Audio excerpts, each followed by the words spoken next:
আসসালামু আলাইকুম ফ্রেন্ডস, দেখতে পাচ্ছেন সকালের ভিউ। এটা রেমালের তাণ্ডব পুরো একদম তছনছ করে দিয়েছে আমাদের বাড়িতে। দেখুন,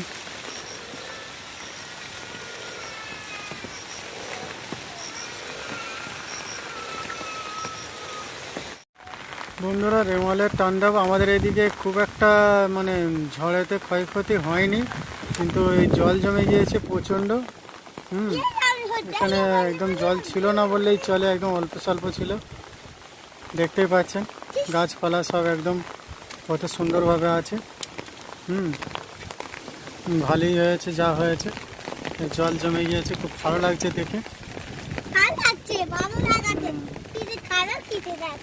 দেখতেই পাচ্ছেন প্রচণ্ড এখনো হাওয়া ঝড় মানে হচ্ছে, হলে এইসব গাছের ডালপালাগুলো প্রচণ্ড ভেঙে ভেঙে পড়তো প্রচণ্ড।